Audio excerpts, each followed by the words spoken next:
What's up, everybody? Welcome to the podcast. My name is Kurt, My name is Travis. and this is a podcast about really anything and everything that we want to talk about. Yeah, we're Societal. it's gonna from my personal, I guess, want and wish for it, for lack of a better word, is just to be able to kind of talk about whatever comes to my brain, but then also just talk about things that are happening in the society around us, little things that we think may add up to other societal or cultural elements that have a bigger impact than others. But it's really just going to kind of be a Yeah. look at anything and everything that we find interesting.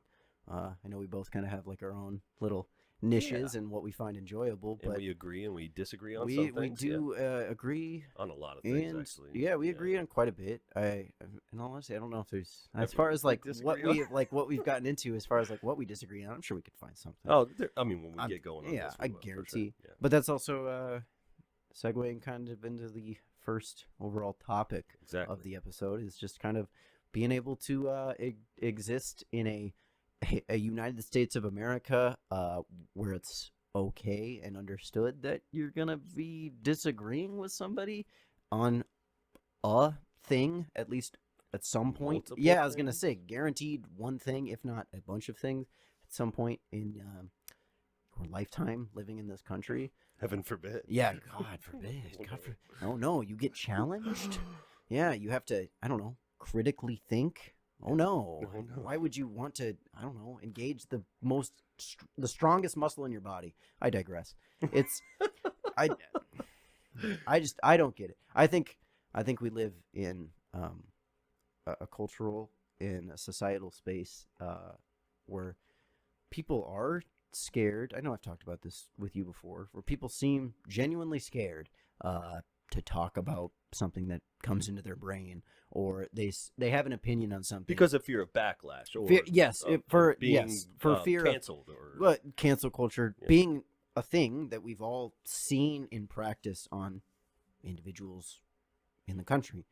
I mean, there are people in certain parts of the country you can be fired from your job for simply voicing a socioeconomic opinion that doesn't align with the vast majority of the company right? you work at. Yeah, that's Um, sad. It's sad, and it's also, for me, it's kind of scary. Scary might not be the right word. No, I get what you're saying. It's I feel like that could lead to a very dark place. And I and I get why people kind of get kind of smack the wrist of conservatives, because conservatives and Republicans kind of talk about that kind of quite a bit. It's like history has shown this, history has shown X. People get annoyed at that. I'm sure I get it. I'm also a history guy, so to me, history is important, and history has shown that if you completely quash and silence some group of people to a point where they don't have a say in a matter anymore, Mhm. you're not too far away from just completely ousting those people from society in general. You mean from existence? Well, or- like I would hope not, and well, there have you been hope not, there have but been if there are- history were to I was repeat going to say itself, history is very cyclical, and there is evidence in history of people being persecuted and silenced to a point where they are quashed physically and gotten rid of. I think I'm a pessimist by nature, but I also have no, but you're a realist. I'm an optimist. Yeah, I think you're a realist. I am a Yeah. realist. I'm a in the pits of my heart, I am an idealist, and I want like the best possible thing for everybody, and to do as much as we can as a society. But I also know in my brain that a completely perfect utopian idea of the United States is Yeah, just not. Yeah. I think it's a little outside the realm of reach, because I don't think I agree human with you. beings Yeah. can attain that. No. There is no utopia. I don't think there is a I utopia. mean, we can be better as a nation. And Yeah, I mean, we can. There are things that this country could 100% work Yeah. on. But I think what's funny about the whole idea is of utopia, dystopia, at least to me, as far as in literature, the idea of utopia, it's perfect. It's just awe-inspiring. couldn't go possibly Mhm. wrong. Dystopia is just the polar opposite. Like this perfect world, supposed perfect world that is just absolutely god awful. From my experience reading books that have to deal with that kind of stuff and on that topic, there is no utopia. Like the utopia in and of itself is kind of a dystopia. Yeah. There's Yep. something wrong with the utopia that makes it Always. so it is not Yep. completely perfect Yep. because human beings are not Yep. perfect. It's kind of just a little bit of a third rail kind of I was tangent gonna we say, just we- went on. yeah. But it stems back into kind of, well, the article that's on screen in front of me, but then also behind us here. It's in the New York Post. Yep. It's in the editorial section. Let's talk about that. Yeah, absolutely. It's the title of it is "Why the Left is Lashing Out" at Joe Rogan and his revolutionary podcast. I don't know if you guys have heard of this Joe Rogan dude. He's kind Who's of that? he's kind of a big deal. I don't know. He's kind of got like Nobody wants to be like Joe Rogan. Yeah, it's like it's not like he has it's not like it says right there that he just inked $100 million. He doesn't drink deal. whiskey on his show. No, he just drinks CBD energy drinks or whatever. And smokes a joint. No, I'm probably. bashing. Anyways. I'm bashing. Nothing wrong with that. Like I could completely bash Joe Rogan. Like Yeah. Joe Rogan isn't light years like just light years ahead of He's me. gonna tune in and be like, He's "You." gonna this I can't believe it. I can't believe he did. Anyway, yes, kind of this article in the New York Post kind of just talks a little bit what Kurt and I were just kind of talking about, how we live in a society. We live in a society. No, but we live in a I think we live in a social climate where I guess it seems to be for a vocal minority on the political left that it couldn't possibly be fathomed that your political opposition is human and also at the very least has probably an opinion or a policy stance that you probably agree with them on. Mhm. And I think there's a lot more that people would agree with each other on than what actually separates us. And I also think that that's kind of one of the fundamental problems kind of at the equation of the American conundrum at the moment. But this article kind of just talks about it, so I guess I'll kind of jump in on paragraph 3 there. At the same time, a progressive antipathy towards Rogan is reaching new heights of hysteria. Not because the 53-year-old podcaster is some kind of dogmatic, Trump-supporting conservative. Far from it, rather. He's a progressive-minded he's a progressive-minded thinker, supportive of LGBT rights, a woman's right to choose, and drug legalization, which I was telling Kurt earlier. Underline that, because Yep, that's underline all that dude talks about. Well, Mhm. I shouldn't say all. It's a very big a big thing that part, he talks yeah. about, and understandably so. Who also consistently challenges the orthodoxies of the left, such as the more concerning dogmas of trans advocacy, the excesses of the Me Too movement, and the popular conflation of Trump's most egregious characteristics with the millions of Americans who voted for him. And then, that's it. That is a photo of Abigail Yeah, Schreier. it is. She's kind of got a, she has like a kind of a scary face, not gonna lie. But she does say kind of, I've listened to some of the things that she's talked about, and dealing with kind of the transgender, a movement and things going on with that. I think she has some good points. I guess kind of what I was going to go at with this article is that it seems to me, and I know we've talked about this before, the left eats their own. Absolutely. And it's. I mean, it's already it's happening. But it's been happening too. Right. It's been happening for But a in long time. Granted, I'm a young individual. I'm only 21 years old. It's irrelevant though. But it definitely, I guess it can be relevant and it can be because when I'm irrelevant. talking to you, I feel like you follow this type of thing more than me. I'm actually new to this sort of, I don't know what the word I'm looking for, thinking or I don't really know what I would call it. I always just considered it critical thinking. But I mean, you're taught that in school, and that's not that it's like I'm a critical thinker. It's not like that. It's topics interest me.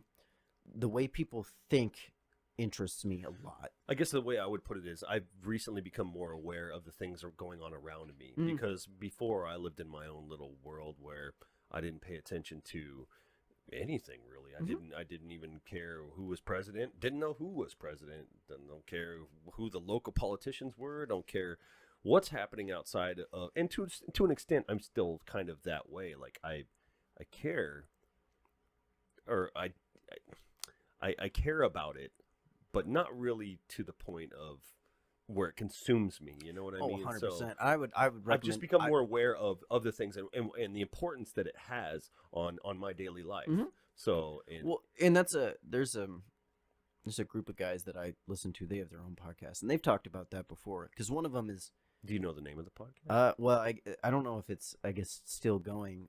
It's called Sleepycast. Okay. It's a group of animators that started a company called Sleepy Cabin, which is essentially like their animation business and their domain. But inside of that, they started doing like a podcast offshoot of all the people on there. One of the guys on there, he is, I guess I don't really know like affiliation wise what he is, and in all honesty, I don't really care. I don't really need to know that. It's irrelevant. Yeah, it really is irrelevant to me. You're gonna kind of learn that about me. I'm probably more to the right, the center right of as an individual, but I honestly I don't care. I'm more of a. I would say you're more libertarian. I am a right? liberty-based person. Yeah. That's something I kind of jotted down on my notes. I am a liberty and negative rights-based person, Right.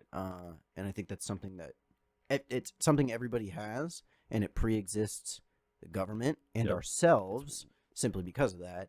So that's why we agree on a lot of things, because I feel like I'm right there with well, you. you're definitely I'm close. Maybe I'm a little more center right. I would say you're at times, and I mean I'm in the same way too on certain At things. I can times. definitely be more center right, but more often than not, I'm just dead in the center, Yeah. or I'm just like kind of a lot of what libertarians are just doing nowadays. Where they go, I'm not a part of any party. I'm just Right. going where I go. Leave me alone. Yes, well, let and me that's be why I think free. it's incorrect to assume about anybody, at least from my personal. No, opinion. absolutely. I do my best, and I mean I fall into this rabbit hole sometimes when we've been talking at work. We've talked about that kind of stuff. Where We you fall just, into rabbit holes. well, all I the mean time. that's all work is. It's just rabbit holes. Essentially this. Which, by the way, we actually do work together. So, Yes, yeah. So yeah, we work together, and essentially, it just became, hey, you want to turn what we do at work just into a show?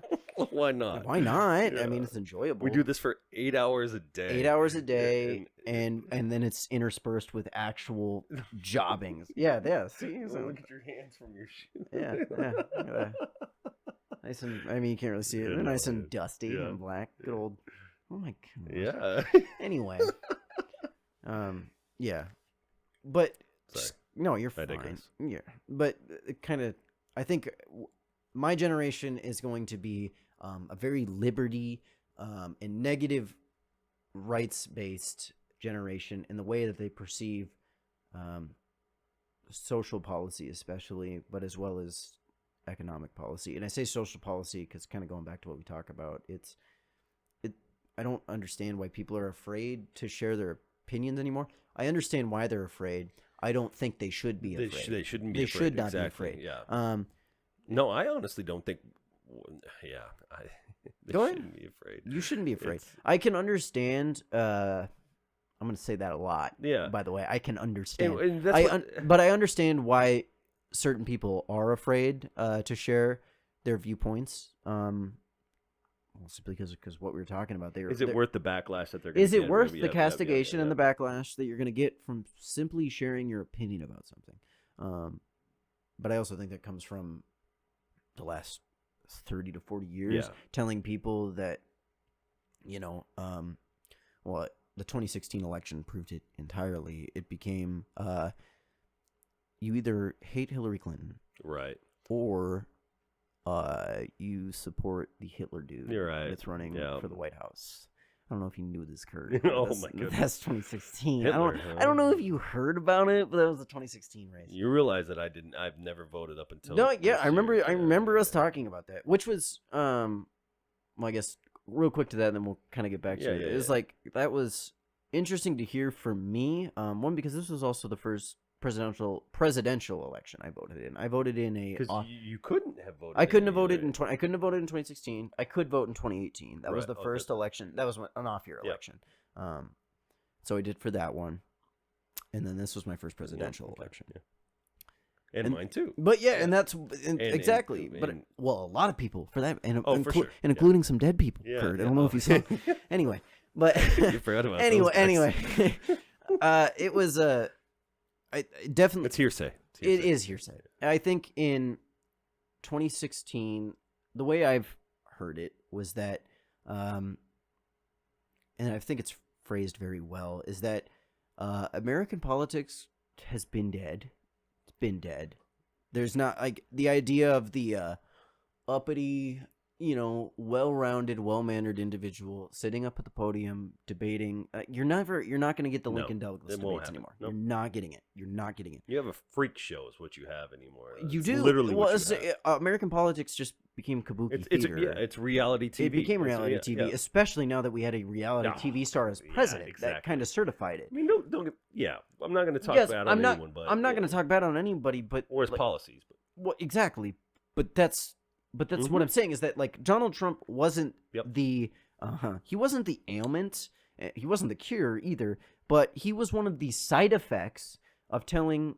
It also stems kind of into the Obama era, saying that constantly half the country is XYZ, Yep. clinging to XYZ simply because they don't. For Obama's case, it was a lot of they don't like me because I'm black. And it was like, okay, dude, Mhm. you can use that line all you want. Yeah. I know in my heart of hearts that is not the case. I don't care if you're black. I really don't.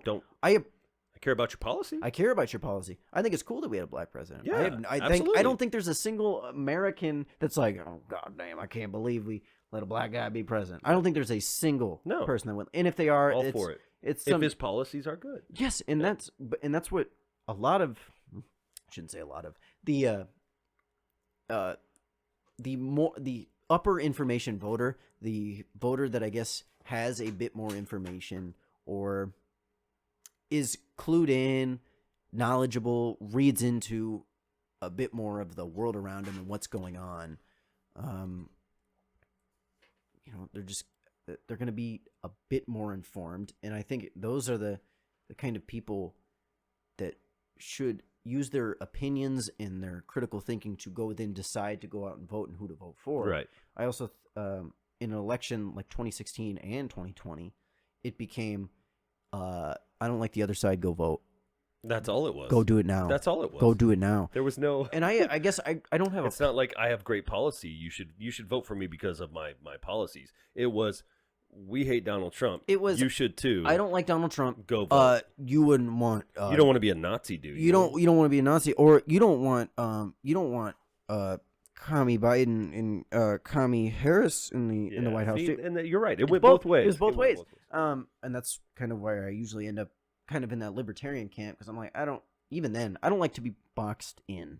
Yeah. I don't like to No, be. I agree. I don't like to be drawn into a political party or political ideology simply off of what I think. I can do that for myself. Uh-huh. I'll throw myself into the camp if I need to throw myself into the camp. More often than not, I'm just going to discern the information for myself and then vote kind of where my conscience and then also my preferred policy Yep. opinions go. I think candidates are flawed vessels for preferred policy. And you say that all the time. I do Yep, say it all yeah, the time. yeah, yeah. I'm sure it gets annoying, but I wholeheartedly believe that because two things: politicians don't care about you; they don't. So don't take their What do they care about? You tell me this all the time. they care about money and re-election. They care Kurt. about lining their own pockets. They care about right? lining their own pockets and re-election. And I know this is kind of cutting off the fact that there's a New York Post article behind me, but that's it. It kind of all stems rid of into that. that. Kind of all stems into that. Well, into the idea of yes, the preliminary topic is being able to agree to disagree, but we've kind of just rabbit holed into what the inability to agree to disagree has caused. It's caused this intense tribalism in our nation. I've seen it. I watched it. I watched it happen over like the 10 years that I started becoming like socially aware Yep. of like the political climate. I noticed it. Well, because I was kind of like you. I didn't really follow politics. I'd say probably until, which isn't even that long ago, even though they say it out loud, but like my senior year of high It school. wasn't that long ago. For you, that wasn't Well, that's that what I'm long ago. saying. Yeah. It's like that wasn't that long ago. It sounds like an eternity ago because it's 2020 and this year. But I feel like you know more about all of that than I do. Like you're more aware of those of politics period than I am. And I think it stems to you being so fascinated with history and social everything to do with our society. I and that's do. why I you like. I guess what you read more than anybody I've ever known. I do read. Yes, please read. For the love of God, read. And I don't care what you read. I don't care if it's Curious George. I don't care if it's the New York Times. Yeah, just I don't read. care if it's CNN. I mean, not the New York Times. I mean, I despise the New York. Prefer the not the I New York hate the Times. New York Times and I hate CNN. But for me, what I do, I read it all. I've talked to this Right? with Kurt before. You read it all. I read it all in, and this doesn't make me unique or anything. That's not what I'm going for. What I do is I read it all, and then I form my own opinion. And I tell other people to do that, not because I'm like, just be high and mighty and be centrist and read it all and form your opinion. I don't care. I want people to be informed, and I want people to know what they're voting about because it does inevitably come back to affect you. And it's kind of what you said earlier. Especially on your local elections, your regional and local, because those are actually way off more your elections. important than... They're incredibly more important than federal elections. I think people. It's the fault of the public education system, in my opinion. Everybody has it in their head. That's a tangent. Yeah. That we've had it just ingrained into our heads that the executive branch of government has so much more power than it actually does. Which is just not how the United States system of governance works. Yeah. It's not a federal based all power located in the executive branch thing. Yep. It's not that. And that's why a lot of conservatives have gripes from President Barack Obama. They see him as having exceeded his executive authority on multiple times. I think there are some things you can make a case for, some things you maybe can't. Can't name them off the top of my head. To be fair, that's not the most accurate statement. Well, but there are. I've listened into it. I've read it. It's just utilizing your Department of Justice to completely quash reporters that are simply going to report on you. Yeah. It's fascistic. I'm not saying he's a fascist, but it's borderline fascistic. It's something that they complain that Donald Trump did but never actually went through with, that he was doing constantly all throughout his presidency. When in actuality, he was just going, you guys suck and you guys give me bad press. Yeah. Because he's a TV guy and he wants more press. So just feed into the monster, I guess. But it's anyway. Yeah, we digress. We digress. I digress quite a bit. Yeah. That's just that's kind of how my brain works. I kind of just which we're gonna have to probably cut this. Probably cut it short. Yeah. But I guess what I will do is I will just I'll go back to the New York Post article real quick. Basically the brass tacks of the article just talks about how even somebody as left as Joe Rogan, and Joe Rogan is on the political left. I have no problem with that. He'll be the first to acknowledge that. I appreciate that. Yeah. But everybody that goes to news as well. I can read a Daily Wire. I can read a Fox News. I can read a CNN because I can read an MSNBC because I know where they come from. They'll tell me where they come from. The second you cloud that and say you're a journalist, I don't believe you. No, you're an activist. You're an activist masquerading as a journalist. Exactly. But somebody like Joe Rogan, who has just Joe. I mean, I know people. It's either one or the other about Joe Rogan. You either think he's a funny, haha dude, or you really don't care and don't like him.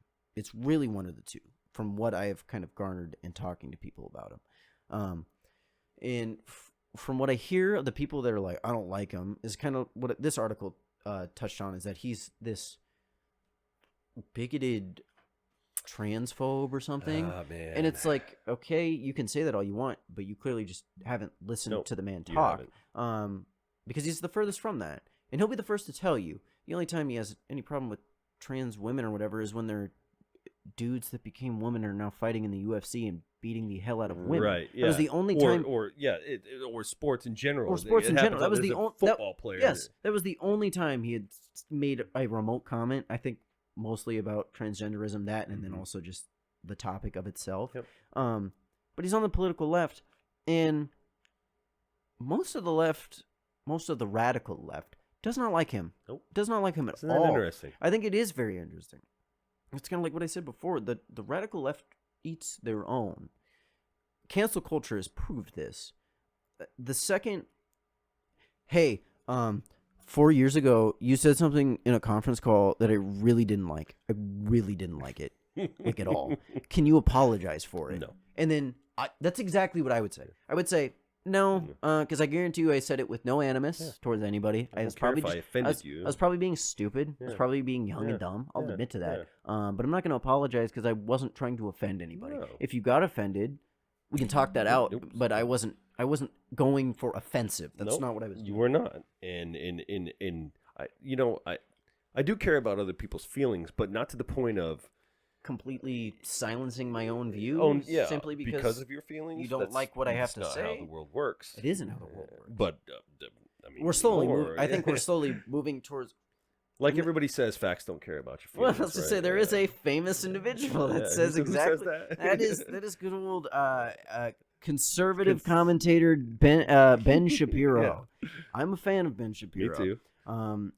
You're gonna like You have a mug, right? I You have a one. leftist I tears. have one of the leftist tears tumblers. Kind of what I said earlier. You're gonna learn about me that I'm definitely I am on the political right, if not the center right. But I'm willing to listen to any portion of the argument. I want to hear it. I've talked about this with Kurt extensively, and I was kind of talking to you about it today. Even with something like this, I want to be proved wrong. If I can be proved wrong, and not in the sense of like you've like browbeaten me into the idea. I'm going to help you shape an idea, and you help me shape an idea. The whole point of this is we want people to interact. So please comment your feelings, your thoughts, and then the great thing Preferably about your us, thoughts. your thoughts, not your feelings, and then back it up with facts. Back it up with facts. And then we take that. That's what's fun about us is we will take this information and we will actually take it to heart and make up our own mind about things. We're not going to be like, you're wrong. No, because I think you're wrong. Very often. Because we have conversations where I say something and you're like, well, I don't know if that's necessarily true or not. 100%. But I'm taking that in. I'm and going to I'm listen gonna, to it. I'm going to have it go into my thought process for the next time. Yeah. I'm going to go, well, somebody... And that's what we want. That's we what I want. want. Conversation. I And do we want conversation. Honest conversation. And we can agree to disagree. Yes, you can agree to disagree. And because we agree to disagree, and we're still going to be friends after this. That's all there is to it. You don't have to be like, no, I'm screw you. I think I'm done with you. A good example of that is like we were at work that one time. Marceau came in. Yeah. Oh yeah. And we were just hanging out. I think. No, he who shall not be named. Yes. We don't wanna... Yeah, and don't want to dox him. No, but he was a. But he even said it after the fact. Well, and that was amazing. Well, I could have known without him even having said that because that's how I am. We talked for like 20 minutes. We talked about for like 25 to 30 minutes extensively about COVID pandemic and just the presidential election in general. We had dissenting opinions, dissenting views upon multiple things, but we listened to one another. We hashed each other out. We vented one another, not in the way that like, oh, you son of a bitch. And we still at the end disagreed. We literally walked away disagreeing, but going, "Hey man, I still love you." Yeah. Like I And literally, we literally said that. I literally remember him saying that. He's like, "Hey man, I still love you guys." Yeah. So it really doesn't matter. Yeah. And that's how it should be. That's what we want. We want to be I genuinely able to... think it is like that. I think there's a vocal minority that is the polar opposite. I think agree. there's a vocal minority that goes, "You don't agree with me, I'm gonna kill you and Right, crush but- you." but- Nah, not kill you, we but I'm don't- gonna silence you. We don't care about the vocal minority. I don't care. Well, vocal minorities are just that, a loud minority. Right. And you Groups, not as in people, not as in minority Get out of your group. parents' basement and Echo chamber minorities, not skin tone minority. right. There No, it goes that's again. But I'm more or less like radical leftists, radical conservatives, and they exist. There's crazies on both sides. We can acknowledge that. That means we've been talking for a while because I think it has a 30-minute. That sounds about right. Well, that's usually how this kind of the thing Anyways, goes. let's wrap it up. Yeah. Anyway, essentially, what the overall aim of this episode was just kind of to talk about the healthy and beneficial art of agreeing to disagree, and how it is consistently around you in the world, and that's okay. It actually makes for a stronger, healthier body politic, Right. at least from my personal opinion and my personal view, it really does. You know, and it isn't me giving the green light to some crazy wacko to No. just say some unnecessary nonsense. See, you know what's great about that? We then go, the sane-minded, rational human beings of the United States and of the world, because they exist. We go, did you guys hear that crazy son of a bitch? Yeah.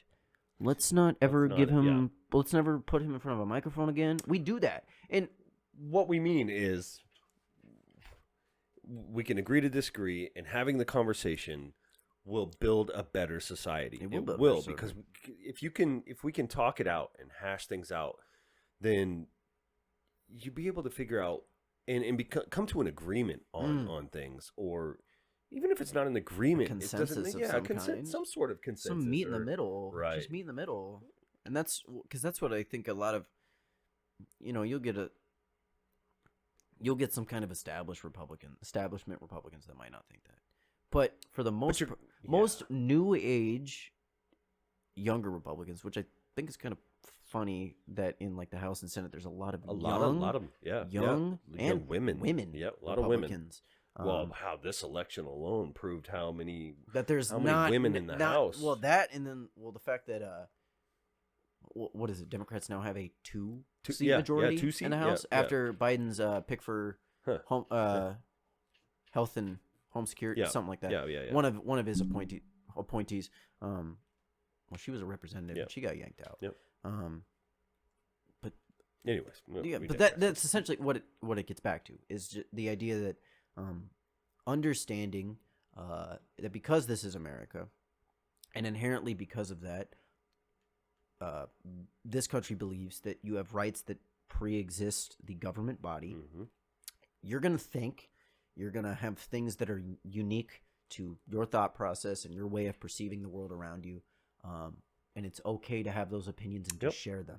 It doesn't necessarily mean go out and, it doesn't mean at all. It doesn't necessarily. It means you don't go out, espousing violence or espousing unnecessary bigotous hatred. Nobody is saying that. But the second you start saying any opinion you hold is bigotry simply because I don't agree with it, that's a problem. Yeah. Because that's not the truth to me. Most of the time, you just don't agree with the opinion. That's why you think it is quote unquote blasphemous. Right. That's really all. Yeah. And that was just kind of the main topic for tonight. For this point. This was fun. Yeah. We will definitely have to do this. So I feel like going forward, I'm going to figure this out. Yeah. And even if we have to just, we'll figure that out. Anyways, thanks for tuning in. And thanks for tuning in. Thanks for if you giving like it a this, listen. Yeah. If you did like us, we will make. We will make. Yeah. Even if it, if nobody listens to it, I I'm don't still care. gonna make it. I actually kind of enjoyed doing this. It's kind of therapeutic to kind of just, kind of what Kurt said earlier, just verbal diarrhea. Drink whiskey and fucking verbally diarrhea onto a microphone. That's exactly right. And that's just kind of how it is. But it definitely, I'll definitely do more of this. And this was a good time. All right, Travis. All right, Curdy. All right, thanks. Curdy. All right, thanks for tuning in, everybody. This is the podcast. The podcast. Remember, TM. Yeah. You can't take it. Until next time. 80. I'm waving into the camera that doesn't have video right now. Adios, compadres. We out.